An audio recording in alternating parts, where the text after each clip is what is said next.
करूँ शुरू? नमस्ते, मैं करुणा धनंजय मुंडे। आज पत्रकार परिषद लेने का मेरा उद्देश्य ये है कि जैसा कि आज महाराष्ट्र में देख रहे हैं हम, हर न्यूज़ चैनल पे हर जगह सिर्फ एक ही मुद्दा है, एक ही मुद्दा, महिलाओं के सम्मान की बड़ी बड़ी बातें। और सिर्फ किस उपलक्ष्य में है ये बड़ी बड़ी बातें? क्योंकि 2 दिन पहले अब्दुल सत्तार जी ने सुप्रिया ताई जी के ऊपर कुछ तो गलत वक्तव्य किया। मैं भी उसका निषेध करती हूँ एक महिला होने के नाते। पर जो महिलाएं आज महाराष्ट्र में गला फाड़ फाड़ के ये बात का विरोध कर रही हैं, मैं उन जैसे कि रूपाली ताई चाकणकर जी, रूपाली ठोमरे जी, हमारी सुषमा अंधारे जी गला फाड़ फाड़ के जो वक्तव्य कर रही है इन सब बातों पे, महिलाओं का सम्मान, महिलाओं का सम्मान, आप लोगों को सिर्फ एक महिला का सम्मान क्यों दिख रहा है? मेरे कहने का तात्पर्य ये है कि सिर्फ एक ही महिला है क्या जिसके सम्मान के लिए आप लोग लड़ना चाहती हैं? और जैसा कि आज हम महाराष्ट्र में देखें, अभी सुषमा अंधारे जी, मुझे पता पड़ा कि 2-3 दिन पहले कहीं गई थी, वहाँ पे उनकी गाड़ी पुलिस वालों ने रोकी। तो सुषमा अंधारे जी, मैं आपको इसके लिए ये बोलना चाहूँगी कि ये अभी जो सरकार है वो महिलाओं के सम्मान की सरकार है। और ये तीनों महिलाएं एक ही बात कर रही है कि ये जो अभी सरकार है वो महिला विरोधी सरकार है, महिलाओं को राजनीति में आगे नहीं बढ़ने देने वाली सरकार है, और महिलाओं की इनको कुछ पड़ी नहीं है इज्जत की, और गंदी गंदी गालियां निकाल रहे हैं लोगों के लिए। तो मैं आप लोगों को ये बताना चाहूँगी, सुषमा अंधारे जी, 2 दिन पहले सिर्फ आपकी गाड़ी रोकी गई और उसमें सिर्फ पुलिस वालों ने आपसे पूछताछ की और सम्मान से पूछताछ की और आपको छोड़ दिया गया। पर और यदि आपकी सरकार होती, जो 3 महिलाएं गला फाड़ फाड़ के चिल्ला रही हैं, यदि इन तीनों महिलाओं की पिछली महाविकास आघाड़ी की सरकार होती तो डायरेक्ट आपसे पुलिस वाले सिर्फ पूछते नहीं, डायरेक्ट आपको उठाते और जेल में डाल देते, कुछ पूछते नहीं। जैसे नवनीत राणा जी को प्रेग्नेंट हालत में जेल में डाल दिया, सिर्फ इतनी सी बात पे कि हनुमान चालीसा पढ़ना है। ठीक है, पॉलिटिकल स्टंट ये वो मैं नहीं जानती, क्योंकि I am not the political leader and I am not राजकारणी महिला। बट एक महिला के सम्मान की जहाँ बात आती है, आप ऐसे किसी महिला को जेल में नहीं डाल सकते, और वो भी एक प्रेग्नेंट लेडी को। तो वो प्रेग्नेंट लेडी को जेल में डाला। केतकी चिटले ने एक कहानी क्या कर दी, कविता क्या कर दी। ठीक है, इतने बड़े हमारे सम्मान्य शरद पवार जी के उसने गलत बोला, पर इसके बदले उसके ऊपर 50 केस कर देना रातों रात और उसको जेल में डाल देना, ये आपकी सरकार महिलाओं के इज्जत की बात करती है। और उसके अलावा मैं करुणा धनंजय मुंडे खुद जब प्रेस कॉन्फ्रेंस लेने गई थी परली में, मुझसे मेरे सारे सबूत छीन लिए गए और मुझे जेल में डाल दिया गया, और इतना बुरा मेरे साथ व्यवहार किया गया। और जो किसने करा? आपके मंत्रालय में बैठे हुए मंत्री ने, और उसको आप सब लोग सपोर्ट करते गए। और रूपाली ठोमरे जो कि खुद मेरे साथ डिबेट में बोलती है, 4-5 औरतें कोई भी रखता है, ये कॉमन बात है। तो ऐसा वक्तव्य करने वाली महिलाओं को, ऐसे झूठ बोलने वाली महिलाओं को, महिलाओं के आप ये बोल के समर्थन नहीं कर सकती सुप्रिया ताई को। मैं भी समर्थन करती हूँ कि गलत बोला और माफ़ी मांगना चाहिए, पर आप ये बोल के समर्थन नहीं कर सकती कि आप सारे महाराष्ट्र की महिलाओं को, क्योंकि बहुवचन लगाएंगे आप तो उसमें करुणा धनंजय मुंडे को आप न्याय दिलाइए। ये महिलाएं बैठी हैं, इनको देखिए, ये बच्चियाँ, आज इनका पुलिस का मुद्दा है। आज ये लोग इतने दिन से 2 महीने से आज़ाद मैदान में बैठी हैं। आज इतनी महिलाएं, 2,500-3,000 हज़ार महिलाएं आज़ाद मैदान में बैठी हैं। आज आप लोगों के कानों पे जूं तक नहीं रेंगती। महिला आयोग सब जगह कंप्लेंट देते हैं ये लोग, पर ये लोग भूखे प्यासे बाथरूम बिना करे। मैं एक महिला हूँ, महिला की परेशानी मैं समझ सकती हूँ। आज ये लोग बाथरूम रोक के भूखे रह के, इन लोग के पास रहने तक की जगह नहीं है। मेरे घर में रहे ये लोग, खाने के लिए क्या खा रहे हैं उनको खुद को भी नहीं मालूम, 8-8 दिन की रोटियां बना के खा रहे हैं। अरे इन मुद्दों पे आप बात क्यों नहीं करते हो? कहाँ चली जाती है तब आप लोग की महिलाओं की? ये एक सुप्रिया ताई के लिए बात हुई तो आप सिर्फ ये बोलिए कि हमारे पक्ष की बेटी के बारे में आप मत बोलिए, हम पक्ष की बेटी के लिए हम इतना धिगाना कर रहे हैं, बाकी आप ये बहुवचन लगाना छोड़िए। और यदि वाकई में आपको महिलाओं की चिंता है महाराष्ट्र की, तो इस आजाद मैदान में आप आके देखिए कितनी महिलाएं परेशान है, कितनी महिलाओं को तकलीफ है, और कितनी महिलाएं 8-8, 10-10 हजार रुपए की सैलरी के लिए आंदोलन में बैठी हैं। अभी से नहीं, आज पिछले आपकी सरकार से। इनफैक्ट बाकी तो छोड़ दीजिए, सिर्फ ये एक बिंदी और ये एक शिवी गाल, ये तो बहुत छोटे से मुद्दे समझती हूँ मैं। ठीक है, आदमी टेंशन में रहता है, कुछ ना कुछ उसके मुंह से निकल जाता है, बट आपको यदि वाकई में महिलाओं के लिए इंसाफ करना है तो मैं बोलती हूँ उन महिलाओं के लिए करिए जो एसटी कर्मचारी की आपके जब राज्य था महाराष्ट्र में, जब आपकी सरकार थी, आपकी सरकार में जो 120 महिलाएं एसटी कर्मचारी की विधवा हो गई, उन महिलाओं के लिए आप लड़िए जो आजाद मैदान में अभी शिक्षण का आंदोलन करके गई हैं। उन महिलाओं के लिए लड़िए जो कामगार का आंदोलन करके गई हैं। सिर्फ 8-8, 10-10 हजार की सैलरी तक आप लोगों की खा जाते हो। क्या चल रहा है आज ये महाराष्ट्र में? और कोई बोलने वाला नहीं है इसके लिए।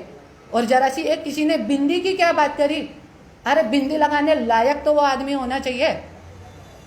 क्या इसमें क्या है, क्या रखा ये बिंदी विंदी, ये टुच्चे मुद्दे लेके आप लोगों को गुमराह मत करो। और मैं जनता को भी हाथ जोड़ के बोलूंगी, ऐसे लोगों का देखो ही मत, आप ऐसे लोगों का बिल्कुल फॉलो मत करो। और ऐसी महिला यदि आपके चुनाव क्षेत्र में आए, जो महिला आपके विरुद्ध अन्याय के विरुद्ध खड़ी रहे, आप उसको बकायदा, वो भले एक बर्तन वाली बाई क्यों ना हो, एक छोटे घर की महिला ही क्यों ना, कल 10% गरीबों के लिए आरक्षण भी पास हुआ है, गरीब लोगों को आगे करो। इतने बड़े बड़े हमारे न्यायाधीशों ने न्याय दिया है गरीब जनता को, तो आप एक गरीब बर्तन मांजने वाली को जिता दो। पर ये जो झूठ बोलती है महिलाएं, इन लोग को बिल्कुल बायकॉट कर दो। बड़ा बड़ा गला फाड़ के क्या ये, अरे बोलती तो तब बोलती ना। आज मैंने इतनी कंप्लेंट कर रखी है, ये महिला आयोग में मेरे बच्चे उठा के ले गया था धनंजय मुंडे पिछले साल। सबको मालूम है, मैंने मीडियाबाजी बहुत देर से चालू करी। मेरे को मीडिया पे बोलना ये वो सब नहीं आता था, पर मरता क्या ना करता। जब गले के ऊपर तक पानी जाने लगा तो मैंने बोलना शुरू करा। जब लास्ट ईयर मेरे बच्चे उठा के ले गया था धनंजय मुंडे, इस बात के लिए कि मैं तलाक के पेपर पे साइन करूं और ये लिखूं उसके ऊपर कि मैं उसके साथ लिव इन में थी, और अपना नाम हटा दूं उसका पीछे से, इन दो बातों के लिए मेरे को पैसे ऑफर किए, मैंने पैसे ठुकरा दिए 50 करोड़ रुपए। उसके बाद मेरे बच्चे उठा के ले गया, बच्चों को भी मैंने बोला जान दो, बाप के पास ही है, कोई बात नहीं। मैंने फिर देखा कि इसका जो अंदर की बात है वो तो मैंने भी मीडिया के सामने बोला कि कानों पे जूं तक नहीं रहेंगी। मैंने बोला कोई बात नहीं, जाने दो, अपना होएगा। अभी भी मैंने थोड़े दिन पहले, मेरे लिए गलत चालू है षड्यंत्र, बच्चे उठा लिए, मेरी गाड़ी में रिवॉल्वर डाली दो, कोई बात नहीं, कोई कुछ नहीं बोला। ये तिगाड़ी सरकार, इसके कान पे जू तक नहीं रहेगी अपने घर में। तू तो मुझे रातों रात निकालने वाला है, मेरे को तू आ इधर और मैं तेरे को साइन करके देती हूँ। इसको 25 साल की पत्नी को आपका नेता, राष्ट्रवादी का नेता और सब लोग, सुप्रिया ताई तक को मैंने लेटर दिया, कुछ नहीं करो इन लोगों ने। और शरद पवार जी तक को मैंने लेटर पहुंचाया, पर किसी ने नहीं। पर भगवान का शुक्र है कि मैं इन जैसे लोगों के पीछे हाथ भीख मांगने नहीं गई, क्योंकि मुझे मालूम है कि भीख तक देने लायक नहीं है ये लोग। तो आज इतना मेरे साथ, मेरी गाड़ी उठवा ली, मेरे घर पे नहीं आते धनंजय मुंडे की, इतना मेरे को प्रताड़ना चालू है धनंजय मुंडे की, इतना मुझे परेशान कर रखा है उसने, ये सोच के कि मैं डर जाऊंगी और मैं दब जाऊंगी। बाकी इतनी बात ध्यान रख, अभी थोड़े दिन पहले मैंने भीड़ में मकान खरीदा, मेरी झूठी प्रसिद्धि चालू है, मेरे झूठे वीडियो बना के, गंदे वीडियो झूठे बना के मेरे नाम पे वायरल करे उसने भीड़ में, परली में, के लोग मुझे छोड़ दे। पर एक बात ध्यान रखो, द्रौपदी को भले वेश्या बोला गया हो, पर जीत अंत में अर्जुन की ही हुई थी, सत्य की ही हुई थी। सत्ययुग के जमाने से लेके आज तक देख लो, तुम जैसे कुंभकर्ण, रावण और कंस मेरे आगे नहीं जीत पाएंगे। और एक बात बोल देती हूँ, मेरी दुआ से ही ये सरकार बनी थी, तिगाड़ी सरकार, और आज मेरी बद्दुआ से ही ये सरकार गिरी है। इतनी मैं बात बता देती हूँ। और जो धनंजय मुंडे अभी सपने देख रहा है कि हमारा सीएम आएगा, हमारी सरकार बनेगी, जब तक मुझे ये न्याय नहीं देंगे ये लोग, मैं आज कागज पे लिख के देती हूँ कि ये सरकार, तिगाड़ी की सरकार कभी नहीं बनने वाली। चाहे कितना भी सुषमा अंधारे जी गला फाड़ ले, कि रूपाली ठुमरे जी गला फाड़ ले, कि और भी कितनी भी महिलाओं को गला फाड़ ले, ये सरकार कभी नहीं बनने वाली। हमारी बीजेपी की जो सरकार है सम्मान देती है महिलाओं को। आज मैं वही बता रही थी आपको, इसमें मैंने सारी कंप्लेंट्स लगाई है कि मेरे को धमकी आई कि मेरे वीडियो बन रहे हैं। मैंने बोला कोई बात नहीं, फिर भी मैंने कंप्लेंट डाल के रख दी, कुछ होना जाना तो है नहीं। एफआईआर तो आज तक 25 कंप्लेंट कर चुकी हूँ, कोई एफआईआर नहीं हुई है किसी पे। पर ये वायरल भी करे मेरे पति ने, मैं तो बोलती हूँ ठीक है, मेरा और मेरे पति का नार्को टेस्ट कर दिया जाए 96 से लेके आज तक, 96 से। मेरे बच्चों को भी अलग अलग गंदी गंदी धमकी देता रहता है रोज, ये कर दूंगा, वो कर दूंगा, ट्यूं कर दूंगा, त्यों कर दूंगा। अरे तू, मैं तो तेरे को 1-to-1 चैलेंज दे चुकी हूँ कि तू एक बाप की औलाद है तो 1-to-1 चुनाव में मुझे हरा के दिखा। भीड़ में मैंने घर भी ले लिया अभी वहां। मैं नहीं डरती तुम लोगों जैसे से। मैं या तो मेरी गर्दन कटेगी तो कट जाए, जेल में भी तूने डाल के देख लिया। पर अभी मेरे बच्चों को भी रोज रोज धमकी दे रहा है, कुछ भी कुछ धमकी देता रहता है। अभी थोड़े दिन पहले बोला कि जब मैंने भीड़ में घर लिया तो बोलता है कि मेरी बेटी को, 15 साल की बच्ची को फोन करके बोलता है, अरे तेरी हिम्मत है तो मेरे को फोन लगा, मेरे को, मैं देखती हूँ तेरे को। मेरी बेटी को फोन करके बोलता है मम्मी ने ये गलत करा कि भीड़ में घर ले लिया। और अब everything fair in love in war, मेरी बेटी को बोलता है ठीक है, तूने अभी तक क्या फेयर किया है तेरे लव में और क्या फेयर किया है तेरे वॉर में। बाकी तेरे सामने तो आज वॉर की, क्योंकि तेरी इस नज़र में प्यार की कोई कीमत होती तो मैं आज ये मीडिया पे नहीं बैठी होती।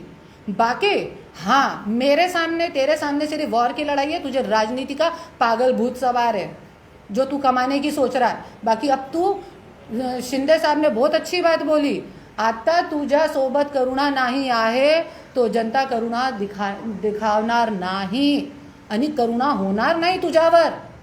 आतापर्यंत तू माझी करुणावर पल्लत आहे, माझी करुणावर जगतात आहे आजपर्यंत, आणि आजपासून नाही, मी तुझ्यासोबत नाही आहे।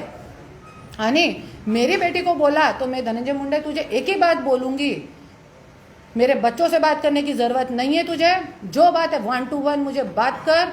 और दूसरी बात, तेरे लिए everything fair in love in war होगा। मेरे लिए तो यहाँ 2 टप्पे की लड़ाई है, लव की भी लड़ाई है और वॉर की भी लड़ाई है, क्योंकि मैं तेरी लवर भी हूँ, पत्नी भी हूँ और तेरी जीवन साथी भी हूँ। उसके बाद अब मैं तेरी वॉरियर भी हूँ। तो मेरे लिए 2 टप्पे की लड़ाई है, लव की भी और वॉर की भी। अब तू मुझे इसको जीत के बता। और मैं एक ही बात बोलूंगी तुझे, ये घिनौनी छिछोरी हरकतें करना छोड़ दे। ये मेरे पे झूठे झूठे केस कितनी बार करेगा, 1 बार, 2 बार, 5 बार। अब मेरे को एडिक्शन हो चुका है, जेल में जाके भी मैं कुछ सीख के ही आती हूँ, जिसके कारण मेरे अंदर लड़ने की हिम्मत आती है। अरे जब तुम जैसे लोग बैठ सकते हैं, बलात्कारी, मर्डरची और कितने केस नहीं है। आज मेरे पति पे खुद 25 एफआईआर चल रही है, कोई बोलने वाला नहीं है।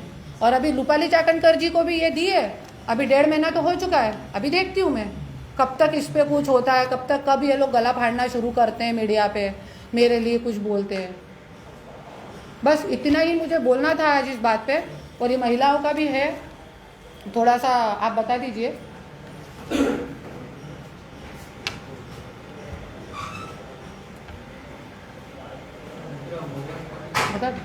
नमस्कार, मी वैष्णवी चौधरी आहे।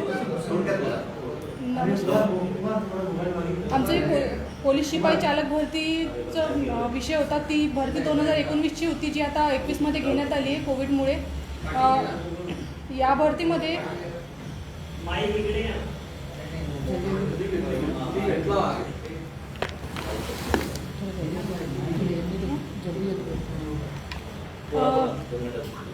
या भरतीमध्ये या लोकांनी महिलांच्या आरक्षित जागेवर मुलांना घेतलं आहे। यात आमच्या जाहिरातीमध्ये ज्या गोष्टी नाही आहे, 50%च्या नियमाबद्दल आमच्या जाहिरातीमध्ये कुठेच उल्लेख केलेला नाही आहे, पण शासनाने तो निर्णय आमच्यावर लादून जबरदस्तीने आमच्या जागेवर महिलांच्या जागेवर पुरुषांना घेण्यात आलेला आहे। पण 50%चा नियम हा कुठल्याही जाहिरातीमध्ये नाही आहे आणि कुठेही लागूही पडत नाही. आम्हाला ड्रायव्हिंग टेस्ट, स्किल टेस्ट, आमच्या सगळ्या पद्धतीची एक्झाम झालेली आहे, पण तरीही हे आम्हाला नियुक्तीचे पत्र किंवा आमच्या नियुक्ती करण्यास सक्त मनाई करत आहे. इथे गेल्या 31 तारखेपासून महिला आरक्षणाला बसल्या आहे, पण शासनाचे त्यांच्याकडे कुठेही लक्ष दिल्या जात नाही आहे शासनाचे. आम्ही जेव्हा त्यांना भेटीची हे करतो, पण शासन भेटीलाही तयार नाही आहे आणि आमची माहिती जाणून घ्यायला तयार नाही आहे. आम्हाला इथे भेटायला, इथे मुलींच्या तब्येती खराब होऊन राहिल्या आहे. प्रत्येक मुलींना रोज हॉस्पिटलला नेल्या चाललं आहे. सगळ्या मुली छोटे आपल्या मुलांना सोडून आलेल्या आहे, पण तरी शासनाचं आमच्याकडे लक्ष केंद्रित होऊन नाही राहिलं, ते दुर्लक्ष करून राहिलं आहे. आमचं म्हणणं एवढंच आहे की जे आम्हाला आरक्षित जागा होत्या त्या महिलांच्या जागा महिलांनाच देण्यात याव्या, पुरुषांना नाही. आमच्या हक्काची जागा आहे ती आम्ही पुरुषांना कशी द्यावी. यांनी जे 2019मध्ये 2019मध्ये पुरुष शिपायांना जे अटी लावलेल्या आहे, त्याच अटी 2019च्या भरतीमध्ये आणि 21मध्ये ज्या अटी लावण्यात आल्या त्या अटी आम्हालाही लागू कराव्या आणि आम्हाला नियुक्ती द्यावी. आमचे एवढंच म्हणणं आहे. एक मिनट, एक बात और बोलना है मुझे इसमें कि मेरे को बार बार, जैसे 2 बार मेरे पे हमले हो चुके हैं, मेरे बच्चों को मेंटली प्रेशर दिया जा रहा है ये सोच के कि हम लोग आत्महत्या कर लें, मेरे बच्चे और मैं. जैसे मेरी माँ ने कर ली थी, 2008 में भी मैंने जहर खाया, तो ऐसा लग रहा है सामने वाले को कि मैं वापस से आत्महत्या करूंगी, पर मैं आत्महत्या कुछ करने वाली अभी तो नहीं हूँ. और यदि मुझे, क्योंकि मेरे घर के नौकर भी जो हैं पूरे, वो धनंजय मुंडे से मिले हुए हैं.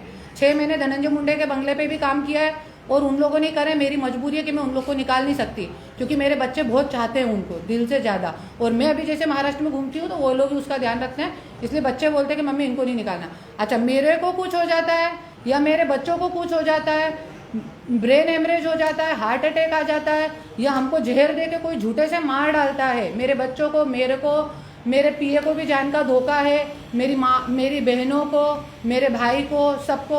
मेरे भाई ने तक अपना नंबर ब्लॉक कर दिया है, भाभी ने तक डर के मारे, बहनों ने तक नंबर ब्लॉक करके रखे हैं. कोई बातचीत नहीं करता मुझसे. आज की तारीख में दहशत है कि हमको भी जेल में डाल दिया जाएगा. तो मैं तो डरने वाली नहीं हूँ. मेरे सर पे तो जुनून सवार है और मैं तो जुनून में चलती रहूँगी.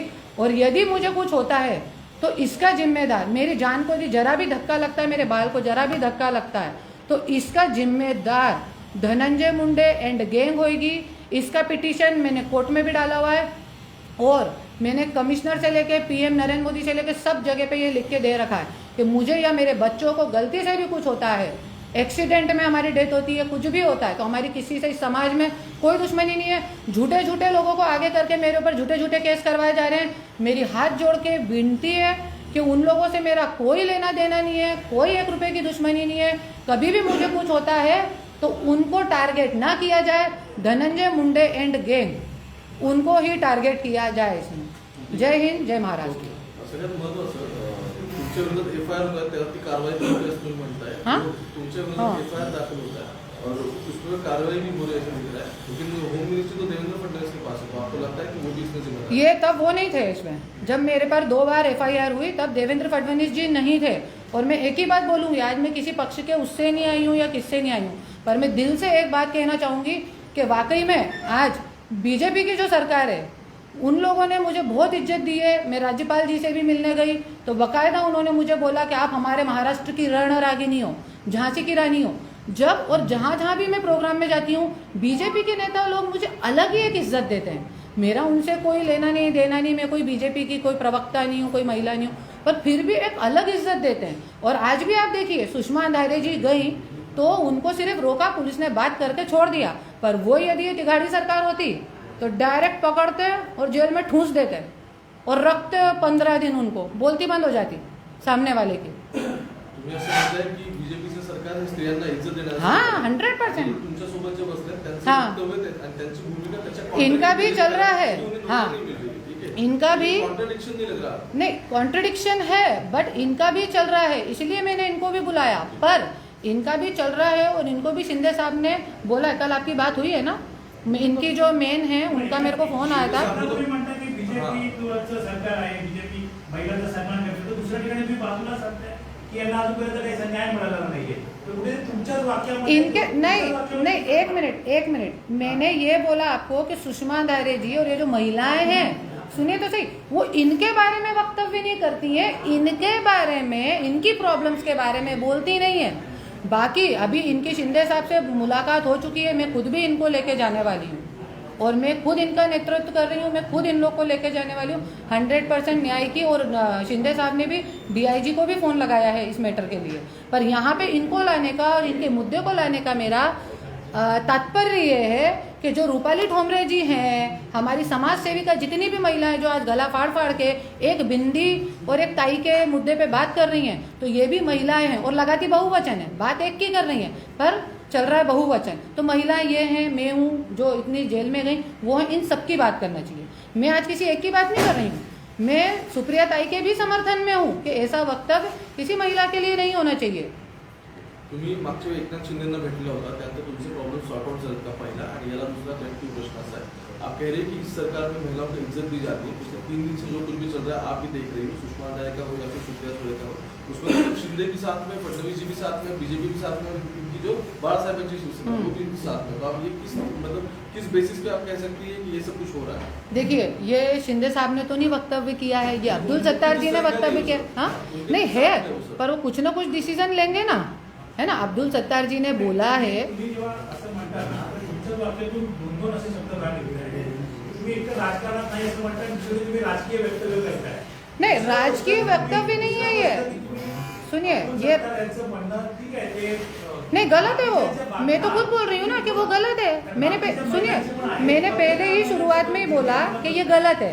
कोई भी महिला हो, मैं बोलती हूँ बर्तन वाली भाई क्यों ना हो, अपनी भी उसकी भी अपनी एक इज्जत होती है, उसका कोई भी किसी के महिला के बारे में, वो तो सुप्रिया ताई है हमारी इतनी आदरणीय, और इतने आदरणीय शरद पवार जी की बेटी हैं, उनके बारे में तो बोलना ही नहीं चाहिए। एक बर्तन वाली की बाई के बारे में भी नहीं ऐसा वक्तव्य करना चाहिए। और मैं इन महिलाओं को सिर्फ ये बोलती हूँ कि आप जो लड़ रही हैं, तो वो आप बहुवचन में बात करती हैं, तो आप बहुवचन में सेवा भी करिए, महिलाओं के विरुद्ध खड़े भी रहिए, कभी एक बार आज़ाद मैदान में आ जाइए।